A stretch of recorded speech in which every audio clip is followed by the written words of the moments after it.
Assalamualaikum warahmatullahi wabarakatuh. Ketemu lagi dengan saya Kang Roy. Alhamdulillah, teman-teman semuanya, kali ini saya akan mereview tentang khosabah bambu, ya, bambu. Eee, Biasanya yang dipakai adalah bambu petung, meskipun di dalam literatur juga disebutkan beberapa jenis bambu lain ya. Tapi kali ini saya akan mereview tentang bambu petung, begitu. Rata-rata untuk bambu petung ini, panjang ruasnya ya, panjang ruasnya itu sekitar 65, 67, sampai 70 ya.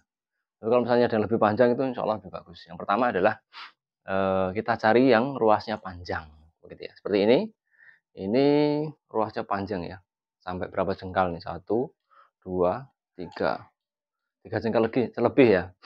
3 jengkal sekitar 60, tambah segini sekitar 65-an.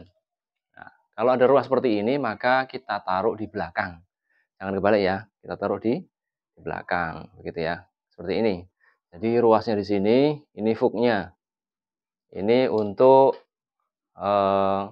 agar kekuatan dari anak panah ini bagus.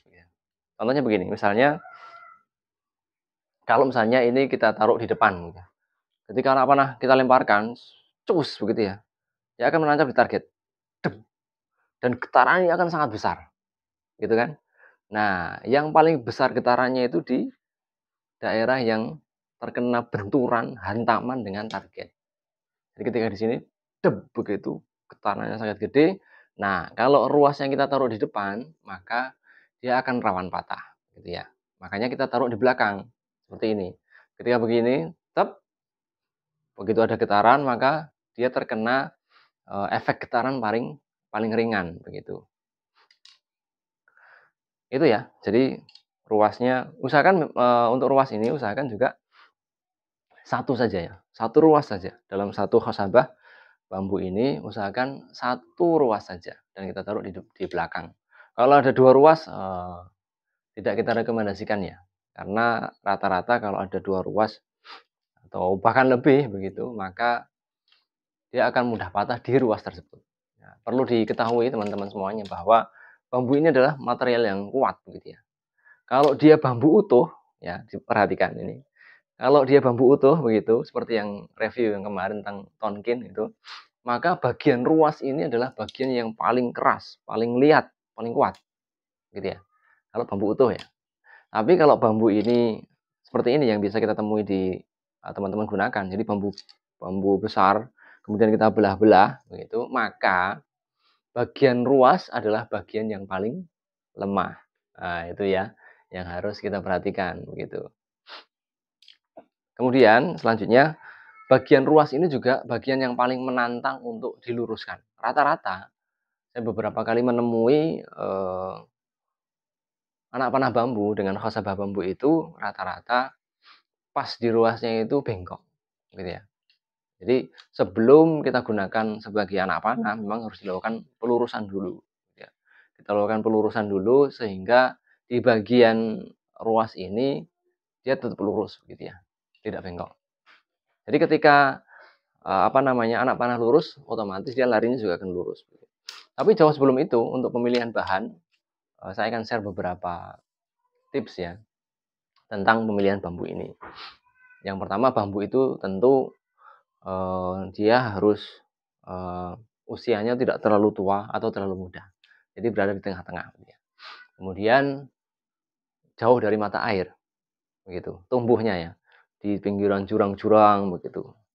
Terus kemudian nebangnya juga pas musim kering seperti ini ya. Ini bulan apa ini? Juli, Agustus, September. Musim kering itu musim yang sangat bagus untuk mencari khosabah atau saf dari bahan bambu, ya.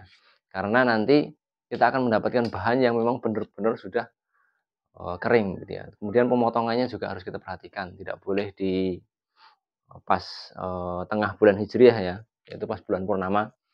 Kemudian ketika setelah dipotong tidak langsung kita belah-belah begitu ya, harus ditunggu dulu beberapa saat sampai daunnya mengering, baru kemudian kita potong agak panjang sekitar rong dedek, itu sekitar 3 meteran begitu ya, kita balik sampai penguapannya sempurna. Setelah itu baru kita belah-belah gitu ya.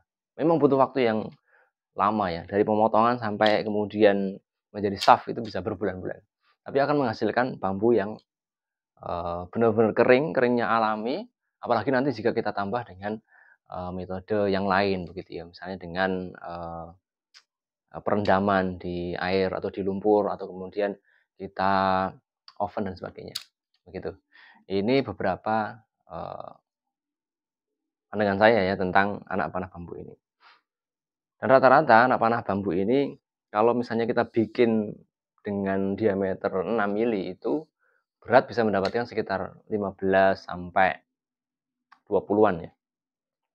Kalau 7 mili ya 20 sampai kadang, 25 begitu atau kadang kemarin juga yang dapat, 28 juga gitu ya, tergantung, apa namanya, kepadatan seratnya gitu ya.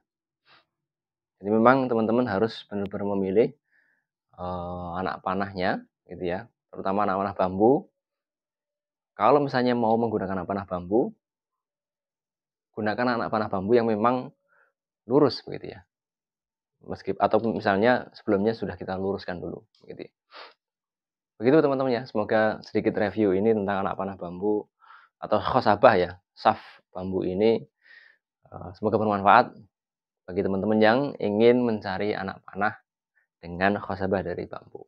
Kalau kesulitan dalam mencari anak panah bambu, nanti silakan hubungi Kang Roy, ada nomornya di bawah begitu ya. Silahkan nanti bisa tanya-tanya cocoknya dengan anak panah bambu yang seperti apa, untuk jarak berapa, busurnya berapa, tekniknya apa. Begitu nanti kita bisa diskusi dan semoga teman-teman bisa mendapatkan anak panah yang sesuai dengan impian, yaitu apa? Mudah diarahkan ke target yang dituju. Tetap semangat, tetap memanah. Assalamualaikum warahmatullahi wabarakatuh.